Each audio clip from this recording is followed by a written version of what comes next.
He and Leonard Wood had the political connection to get them armed with the same rifle the regular cavalry was using. This is the 1896 Krag carbine. Loads in a box magazine, you flip it open, drop your rounds in there, and then it's bolt action. Fire 5 rounds, or you can fire a couple rounds and top it off and keep shooting. The downside of this is when you're running, trying to reload, you tend to drop rounds out of it. When they went to Cuba, they went to go up against Spaniards with Mauser with stripper clip loaded magazines where they could load them much quicker than this. But still, this is a great rifle. It was in service not that long in the U.S. Military service, but after the war, when they were put on surplus market, they put a lot of deer in the freezer and put a lot of food on the table. These are known for having one of the slickest bolt actions ever made. They're a very accurate rifle, but this one is the carbine, not the rifle version, and I'll show you how it's loaded. Pop open your magazine, start pulling rounds out of your belt.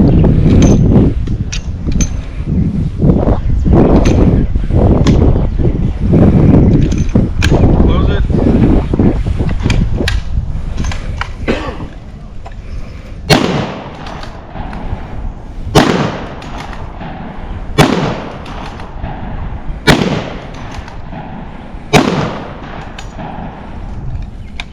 It's 5 less Spaniards to deal with. Yay!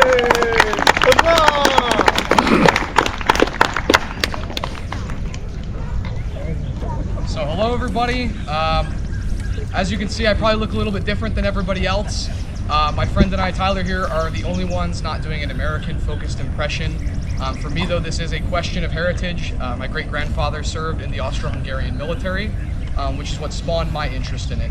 So the uniform I'm wearing represents an Austro-Hungarian mountain infantryman in the latter stages of the war. The standard rifle of the Austro-Hungarian army was the Mannlicher 1895. Most infantry would be using the long rifle, which is what this is. Some formations like the mountain infantry or stormtroopers would use a cut down version that would probably be about that long to be a little bit lighter weight, easier to carry around. But the mechanism, unlike many bolt action rifles, is what's called a straight pull. So instead of a locking mechanism where the bolt goes up, back, forward, down, it's straight back, straight forward. It was nicknamed the Ruckzuck by the Austrians, which basically means front back. So it has a 5-round internal magazine loaded via end block. You have to have these little end block clips or the rounds will not stay in the rifle. I got 3. I'm hoping they feed properly, as these are not the same type of rounds as was actually chambered in the rifle, but we'll see how it goes.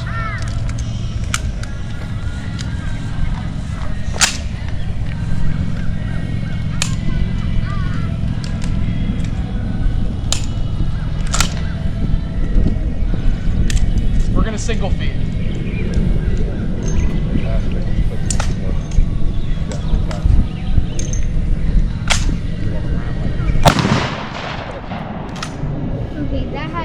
For the sake of your time, I'll just do one.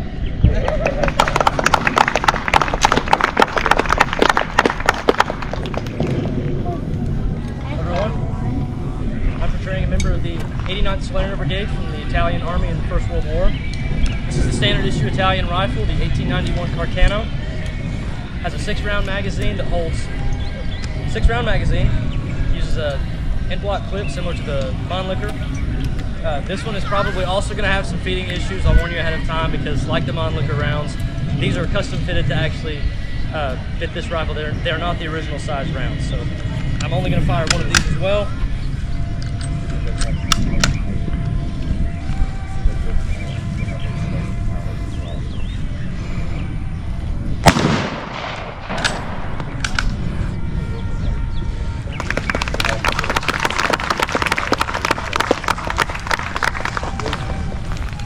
Good afternoon. I'm representing a U.S. Army soldier from the 30th Division, which was North Carolina, South Carolina, and Tennessee National Guard during World War II. The rifle that I have is the M1 service rifle, or M1 Garand as it's commonly called. The Garand was a semi-automatic rifle. It's the first time that any army, any major army, has put semi-automatic firepower into the hands of a common soldier. These came out right before the war. There's a lot of stories of people with older bolt-action rifles that were in combat as well. But the M1 Garand was definitely a mainstay of the American Army. It feeds through 8-round clips, so you got 8 rounds that you can fire as fast as you can pull the trigger, but hopefully well-aimed shots.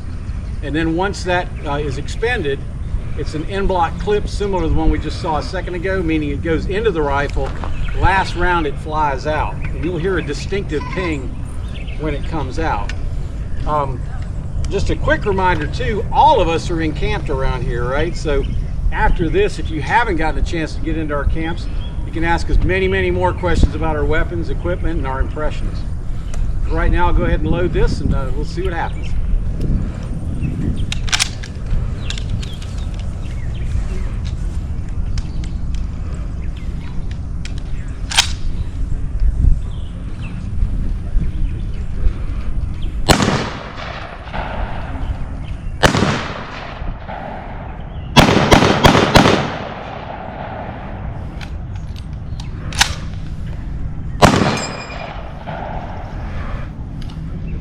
That's the M1 service rifle. Thank you.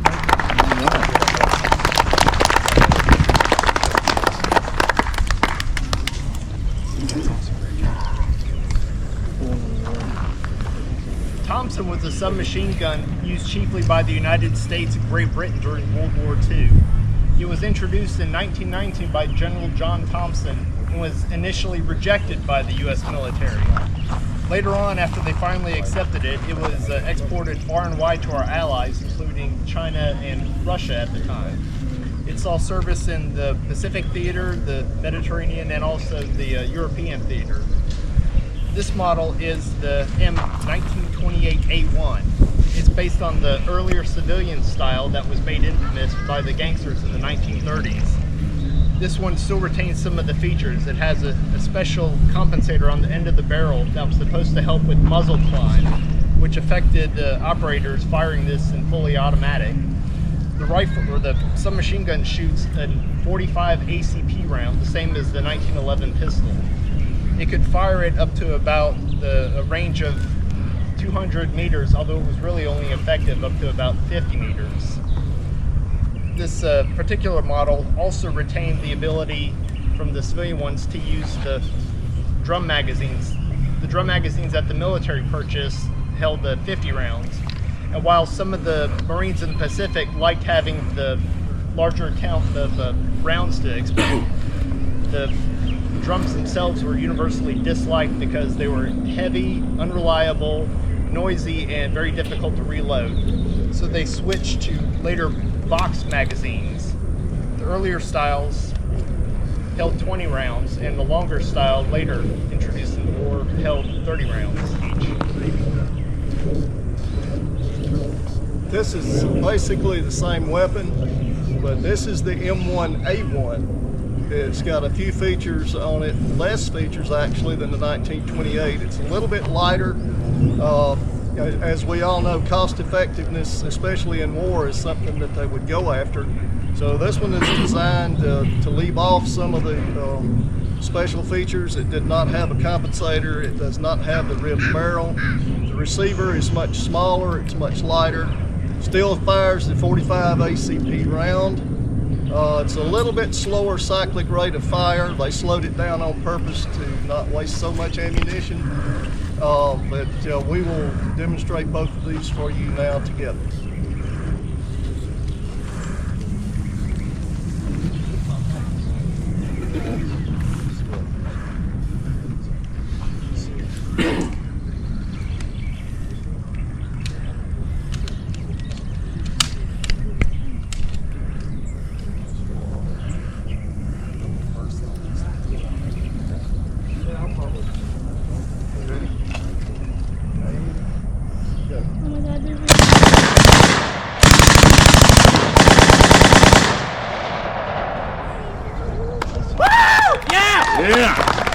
Y'all can hear the difference. He's much faster than I am.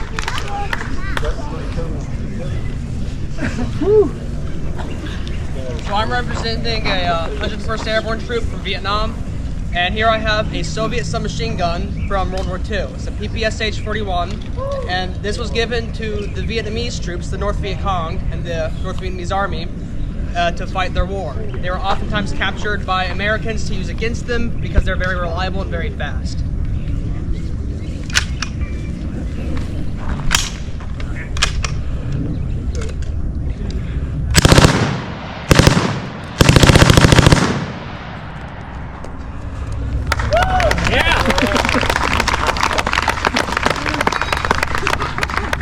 I'm representing an ARVN Ranger 1969.